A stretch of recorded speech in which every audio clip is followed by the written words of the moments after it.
My YouTube channel. तो आज हम करेंगे अपना व्हीटस्टोन ब्रिज। तो इलेक्ट्रिसिटी जो चैप्टर है उसका ये मोस्ट इम्पोर्टेंट टॉपिक है। इसके अकॉर्डिंग हमारा जो पोटेंशियोमीटर है वो भी आज हम फिनिश कर देंगे। तो चलिए स्टार्ट करते हैं। बट उससे पहले हम किरचॉफ लॉ का एक क्वेश्चन करेंगे जिससे कि क्लियर हो जाए कि मतलब जो इलेक्ट्रिक फील्ड मतलब जो हमारा किरचॉफ लॉ है वो based on the conservation of charge. तो चलिए स्टार्ट करते हैं।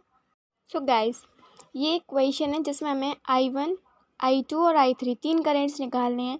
और हमें पता है कि जैसे कि जो किरचॉफ लॉ है, किरचॉफ का फर्स्ट लॉ जो है करंट लॉ, वो किस पे बेस्ड है? कंजर्वेशन ऑफ चार्ज पे। तो देखिए 5 एम्पियर करंट इधर से आ रहा है, 4 एम्पियर करंट इधर से आ रहा है, तो यहाँ पे जो करंट होगा वो कितना होगा? 9 एम्पियर हो जाएगा। एंड अगर ऊपर 6 एम्पियर करंट जा रहा है तो यहाँ से करंट कितना आ रहा होगा? तभी मिलके यहाँ से ये यहाँ पे I1 जो हो जाएगा वो 3 एम्पियर करंट हो जाएगा, क्योंकि 9 एम्पियर करंट यहाँ से अगर आ रहा है तो 3 एम्पियर करंट इसमें जाएगा, तभी जो हमारा बचा हुआ 6 एम्पियर करंट है वो ऊपर जाएगा। फिर इसके बाद ये जो है I3 वो हमें पता नहीं हो ना I2 पता है, तो हम देखेंगे ऊपर से कितना करंट आ रहा है। अगर मान लीजिए ऊपर से यहाँ पे 5 करंट आ रहा है और ये 6 करंट यहाँ से जा रहा है, तो इसका मतलब जो बचा हुआ करंट है वो यहाँ से आ रहा होगा I3 से। तो कितना हो जाएगा ये I3 कितना हो जाएगा? 1 एम्पियर करंट, क्योंकि 1 और 5 मिला के 6 एम्पियर करंट बाहर जा रहा है। तो इसके अकॉर्डिंग अगर ये 6 एम्पियर है और एक एम्पियर करंट ऊपर जा रहा है, तो I2 कितना हो जाएगा? बचा हुआ 5 एम्पियर। तो ये I1 की वैल्यू आ गई 3 एम्पियर, I2 आ गया 5 एम्पियर एंड I3 आ गया 1 एम्पियर। आई होप कि आपको ये क्वेश्चन समझ में आया होगा। होप गाइस कि आपको क्वेश्चन जो मैंने अभी कराया है वो समझ में आया हो। नेक्स्ट आता है इसमें व्हीटस्टोन ब्रिज। व्हीटस्टोन ब्रिज जो है वो बेस्ड है on the null deflection method. Guys, Wheatstone bridge में क्या होता है, उसमें 4 रजिस्टर लगाए जाते हैं, जिसमें से 3 का जो रेजिस्टेंस है वो हमें पता होता है और एक का जो रेजिस्टेंस है वो एक अननोन रेजिस्टेंस होता है। तो ये जो है इस तरीके से अरेंज होते हैं कि हमें अगर 3 का रेजिस्टेंस दे रखा होता है तो हम चौथे का उसके अकॉर्डिंग फाइंड आउट कर सकते हैं। तो जो अरेंजमेंट होता है उसी अरेंजमेंट को बोलते हैं व्हीटस्टोन ब्रिज, क्योंकि इसमें जो ब्रिज है वो एक गैल्वेनोमीटर की तरह काम करता है, जो कि बेस्ड होता है नल डिफ्लेक्शन में। क्योंकि अगर जब तक कि कोई भी वहाँ पे जैसे मान लीजिए कोई गैल्वेनोमीटर लगा हुआ है, अगर वहाँ पे कोई भी डिफ्लेक्शन नहीं होगा तभी जो व्हीटस्टोन ब्रिज है वो बैलेंस होगा और तभी हम लोग उसकी अननोन रेजिस्टेंस की वैल्यू निकाल सकते हैं। ये सिंपल एक व्हीटस्टोन ब्रिज का मतलब एक तरीके का अरेंजमेंट। इसमें क्या होता है, मान लीजिए ए पॉइंट है, ये बी पॉइंट है, ये सी पॉइंट है और ये डी पॉइंट है। इसमें क्या होता है, यहाँ से करंट I आ रहा है, तो पहले I करंट जो होता है वो डिवाइड होता है I1 और I माइनस I1 में पहले डिवाइड करना बहुत इंपॉर्टेंट होता है। फिर उसके बाद ये जो करंट है IG, क्योंकि स्मॉल अमाउंट ऑफ करंट जो है वो गैल्वेनोमीटर यूज़ कर लेता है, तो हमारा बचा हुआ करंट कितना हो जाएगा? I1 minus IG। एंड तो ये करंट IG हमारा नीचे आके फ्लो हो रहा होगा, तो ये टोटल मिला के करंट जो यहाँ पे S में फ्लो हो रहा होगा वो हो जाएगा I minus I1 plus IG। अगर मैं इन दोनों को ऐड करूँ तो मेरा बाहर करंट कितना आ रहा है? I1। I जो मेरा बाहर एक्चुअल में था वही करंट मेरा बाहर आ रहा है। तो ये चीज़ जो है करंट को डिवाइड करना बहुत इंपॉर्टेंट है, क्योंकि जितना करंट हमारा फ्लो हो रहा होगा उतना ही करंट हमें वापस मिलेगा, उससे ज़्यादा भी नहीं मिलेगा ना उससे कम मिलेगा। तो अगर मैं इस पूरे अरेंजमेंट को देखूं तो मेरे पास इसमें सबसे पहले हमें क्या देखते हैं, इक्वेशन बनाते हैं। तो पहले मैं ABDA की इक्वेशन बनाती हूँ, ABDA।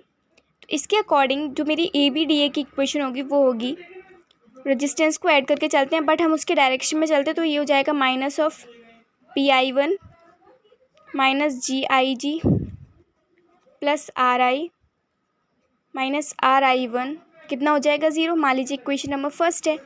सेकंड हम निकालते हैं BEDB, वो हो जाएगा minus QI1 plus QIG plus SI minus SI1 plus SIG plus GIG is equals to 0। ये मान लीजिए इक्वेशन नंबर थर्ड है, सॉरी सेकंड।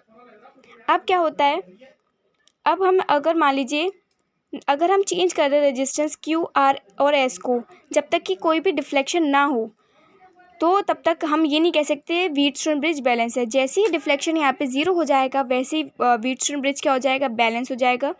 तो अगर हम वैल्यू डालें आई जी की फर्स्ट और सेकंड इक्वेशन में, तो हमारे पास क्या मिलेगा, minus of P I one plus R I minus R I one is equals to zero, क्योंकि इसमें हमने आई जी की वैल्यू क्या कर दी है, आई जी की वैल्यू क्या कर दी है, ज़ीरो। तभी तो हमारे पास कोई भी डिफ्लेक्शन नहीं हो रहा ना। तो अब इसमें minus Q I one plus S I one, sorry S I minus S I one, वो भी कितना हो जाएगा, ज़ीरो। तो ये दो इक्वेशन हमारे पास आ रही हैं। अगर हम इन दोनों इक्वेशंस को डिवाइड करें, तो हमारे पास ओवरऑल जो इक्वेशन आएगी वो आ जाएगी P upon Q is equals to R upon S. तभी हम कह सकते हैं कि जो हमारा व्हीटस्टोन ब्रिज है वो क्या है, बैलेंस्ड। जब हमारा ratio of P upon Q equal आ जाए रेशियो अपॉन R और S का। तो अगर हम जानते हैं कि इसको याद करने में बहुत मुश्किल होती है, तो हम एक तरीके से ऐसे याद कर सकते हैं, Z बन रहा होगा तो P अपॉन क्यू का रेशियो इक्वल होना चाहिए Z upon R upon S के रेशियो के। तो एक ट्रिक है एक तरीके से जो मैंने बनाई थी जब मैंने याद किया था, उसी तरीके से आप लोग याद कर सकते हैं। तो गाइज़ ये क्वेश्चन है, इसमें हमें बताना है कि इसमें जी क्या है और व्हीटस्टोन ब्रिज कैसे बैलेंस है। तो देखिए ये जो हमारा बीच वाला 10 ओम रजिस्टर है वो क्या कर रहा है, एक तरीके से गैल्वेनोमीटर का काम कर रहा है। तो इसमें क्या होगा, इसमें कोई भी करंट फ्लो नहीं होगा। तो हम P अपॉन क्यू का रेशियो लेते हैं 10 अपॉन 30, जो होगा वो किसके इक्वल होगा, 8 अपॉन 24 के। तो इट मीन्स 1/3 किसके इक्वल होगा, 1/3 के। हैंस जो व्हीटस्टोन ब्रिज है वो क्या है, बैलेंस्ड। इसका मतलब गैल्वेनोमीटर में कोई भी करंट फ्लो नहीं हो रहा होगा। तो इसी तरीके से हम बहुत सारे क्वेश्चन सॉल्व कर सकते हैं। आई होप कि आपको व्हीटस्टोन ब्रिज समझ में आ गया हो। चलिए अब चलते हैं अपने नेक्स्ट टॉपिक की तरफ, जो कि है metre bridge. So guys metre bridge जो है वो भी एक तरीके का व्हीटस्टोन ब्रिज के प्रिंसिपल पे ही बेस्ड है।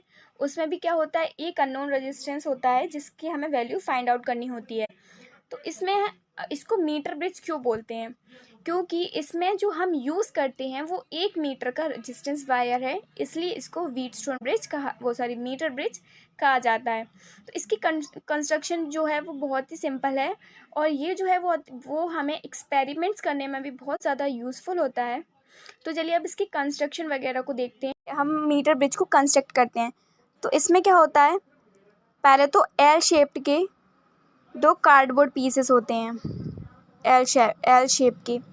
इसके बीच में क्या होता है, एक लेंथ लॉन्ग कार्डबोर्ड और होता है। तो इसमें क्या होता है, ये जो 2 एंड्स दिख रहे हैं इस पे एक तरफ मान लीजिए हमारा रेजिस्टेंस बॉक्स है, जिसको हम एडजस्ट कर सकते हैं। रेजिस्टेंस अगर हमें हटानी हो तो हटा सकते हैं और लगानी हो तो लगा सकते हैं। और एक यहाँ पे क्या होता है, अननोन रेजिस्टेंस, जिसका रेजिस्टेंस हमें पता नहीं है। इसके बाद क्या होता है, ये जो होता है ये एक पैटर्न है जो कि अटैच होता है एक कार्डबोर्ड बॉक्स पे, कार्डबोर्ड पीस पर। तो इसमें क्या होता है, इसमें क्या होता है, एक यहाँ पे ईएमएफ वोल्टेज V लगाया जाता है और यहाँ पे की लगाई जाती है ऑन ऑफ करने के लिए। और एक और इसमें मोस्ट इम्पॉर्टेंट, यहाँ पे जो बीच में एक जॉकी लगाई जाती है जो कि गैल्वेनोमीटर से कनेक्टेड होती है। और ये जो होता है, ये मान लीजिए ये जो होता है वो एक स्केल है।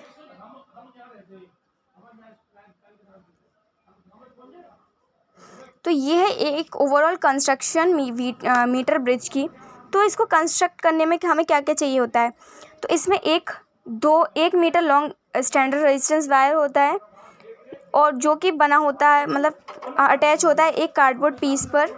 हेल्प से विद द हेल्प ऑफ जो एल शेप की 2 कॉपर स्ट्रिप्स लगाई जाती हैं, और जो थर्ड कॉपर स्ट्रिप है वो बीच में लगाई जाती है, जिससे कि ये दोनों जो गैप्स हैं उसमें मान लीजिए ये हमारा ए और बी गैप है, ए बी गैप और ये सी डी गैप है। ए बी गैप में क्या लगाया जाता है, रेजिस्टेंस बॉक्स, और सी डी गैप में क्या लगाया जाता है, एक अननोन रेजिस्टेंस।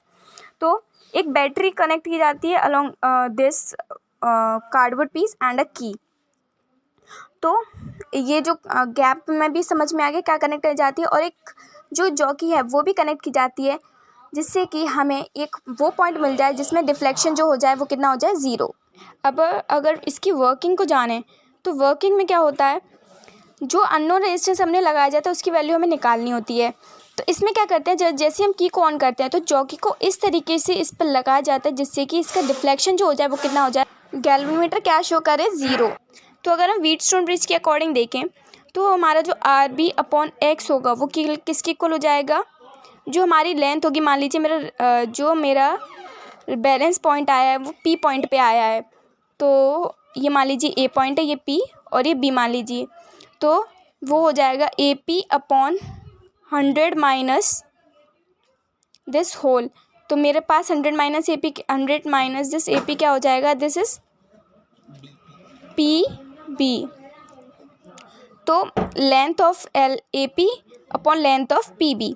तो अगर मैं X निकालना चाहूँ तो ये हो जाएगी LPB इंटू R/B/LAP। तो LPB की वैल्यू मुझे पता है 100 माइनस L। अगर मैंने इस लेंथ को AP लेंथ को L माना है तो, और RB की वैल्यू रेजिस्टेंस, सिंपल जो मेरा रेजिस्टेंस होगा वो, और LAP की वैल्यू कितनी है, मेरी लेंथ। तो ये मेरी अननोन रेजिस्टेंस की वैल्यू मैं ऐसे फाइंड आउट कर सकती हूँ। तो मीटर ब्रिज भी सेम है as the Wheatstone bridge. I hope कि आपको ये सब चीज़ें समझ में आ गई हो। चलिए अब चलते हैं अपने नेक्स्ट टॉपिक जो कि है पोटेंशियोमीटर। उससे पहले हम एक चीज़ और देखते हैं कि अगर मेरे पास R1 और R2 दो रेजिस्टेंस दे रखे हैं तो मैं इसकी वैल्यू कैसे कंपेयर करूँगी। तो मान लीजिए ये जो मैंने निकाली है वैल्यू, वो मान लीजिए मैंने R1 के लिए निकाली है, तो R2 के लिए भी वैल्यू मेरी सेम हो जाएगी, बट यहाँ पे मैं लेंथ को L2 ले रही हूँ, और जो रेजिस्टेंस बॉक्स है उसको भी मैं सेम लगा रही हूँ ना, RB। तो R1/R2 को कंपेयर करना चाहूँ तो वो मेरे पास हो जाएगा 100 minus L1 into L2/100 minus L2 into L1। तो ये मेरी सिंपली वैल्यू आ जाएगी, जिससे कि मैं दो रेजिस्टेंस की वैल्यूज़ को कंपेयर कर सकती हूँ। तो चलिए अपने पोटेंशियोमीटर की तरफ चलते हैं। गाइस, पोटेंशियोमीटर जो है वो हमारा नेक्स्ट टॉपिक है। पोटेंशियोमीटर जो होता है वो बहुत सारे कामों के लिए यूज़ किया जाता है, जैसे कि अगर हमें रेजिस्टेंस कैलकुलेट करना हो, अगर हमें EMF निकालना हो, सेल का इंटरनल रेजिस्टेंस निकालना हो, या फिर किसी भी दो रेजिस्टेंस को कंपेयर करना हो। तो एक क्वेश्चन इसमें आता है कि हम वोल्ट मीटर की जगह पोटेंशियोमीटर को क्यों प्रेफर करते हैं, क्योंकि पोटेंशियोमीटर जो है वो किस पे बेस्ड है, नल डिफ्लेक्शन मेथड। इसमें क्या होता है कि हमारा कोई भी करंट फ्लो नहीं होगा पोटेंशियोमीटर में।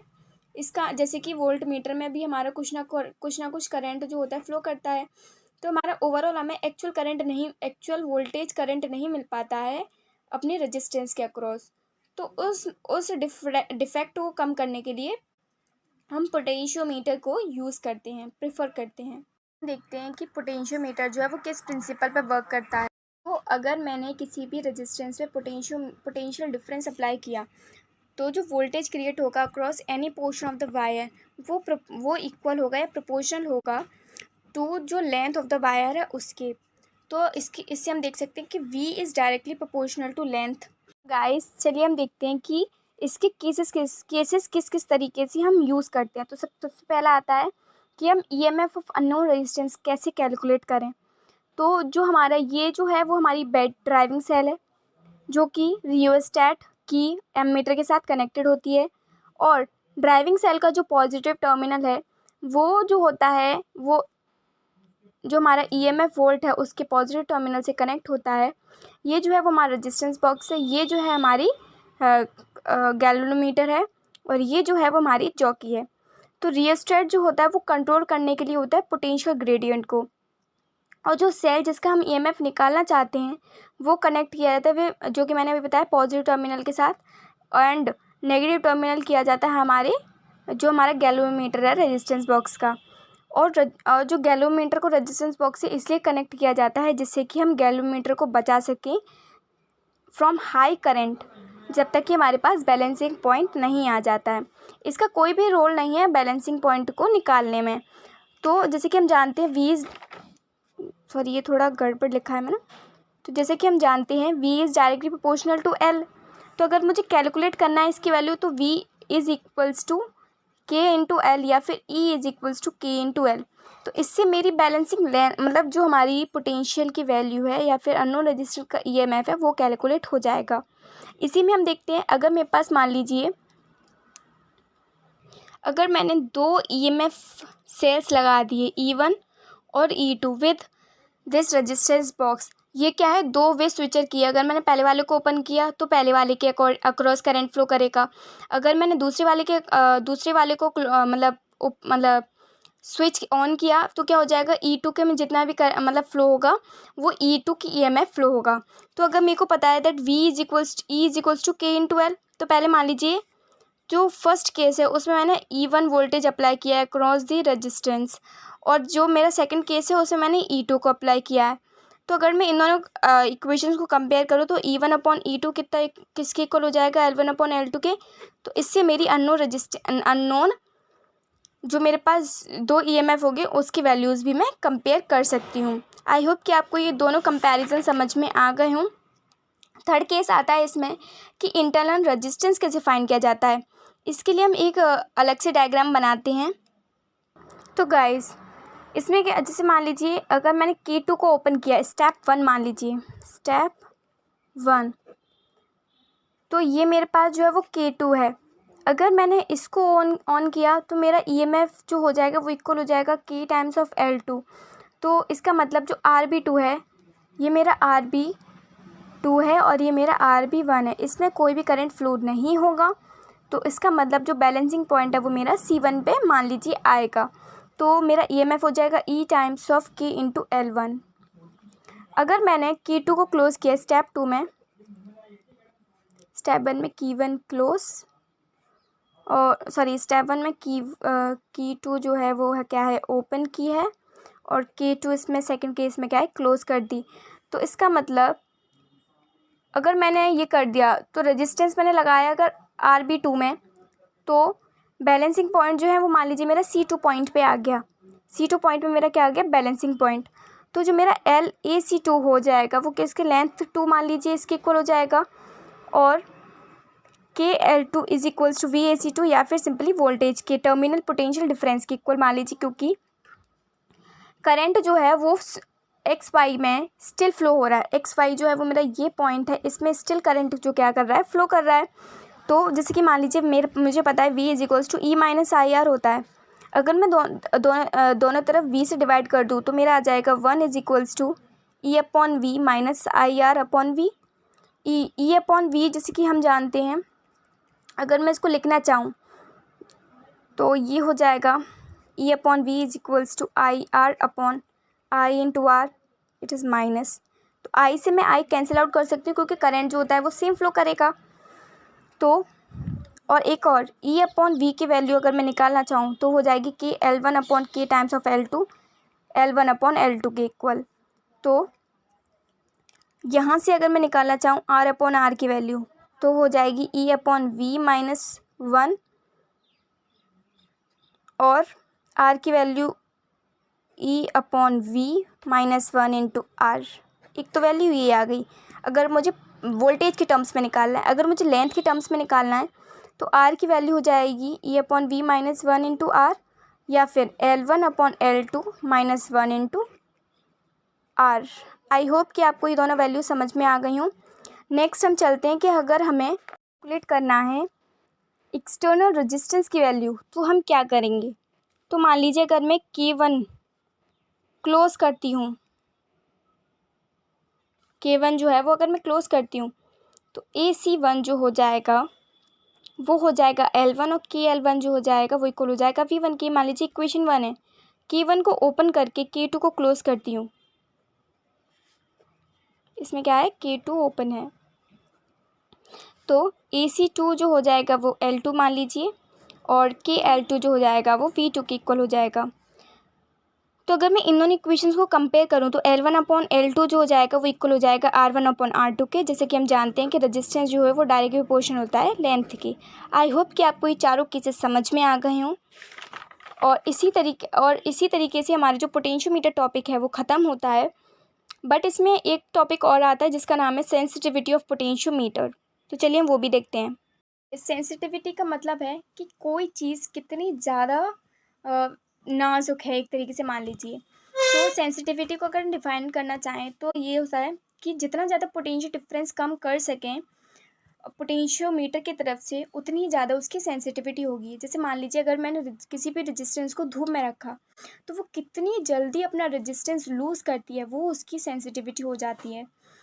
तो मान लीजिए एक मेरे पास 10 वोल्ट का पोटेंशियोमीटर और एक मेरे पास 100 वोल्ट का पोटेंशियोमीटर है, और अगर दोनों की बैलेंसिंग लेंथ जो है वो सेम आ रही है, तो जो मेरा 10 वोल्ट वाला जो पोटेंशियोमीटर है वो ज़्यादा सेंसिटिव होगा एज़ कम्पेयर टू 100 वोल्ट वाला पोटेंशियोमीटर के। तो आई होप कि आपको जो सेंसिटिविटी है वो समझ में आ गई हो। नेक्स्ट है, अगर हमें पोटेंशियोमीटर यूज़ करना है तो उसके प्रिकॉशंस क्या होंगे। सबसे पहला होगा कि हमें जो हमारी जॉकी है उसको हमें कभी भी स्लाइड नहीं करना चाहिए, उसको टिप करना चाहिए किसी भी पॉइंट पे ले जाके। सेकंड है, बैलेंसिंग पॉइंट जो है वो कभी भी बाहर नहीं जाएगा, मिड पॉइंट पे आना चाहिए। जैसे कि 40-60 के बीच में आ गया, अगर वो 80 और 10 के बीच में आ रहा है तो वो बैलेंसिंग लेंथ हमारी क्या आ रही, गलत आ रही है।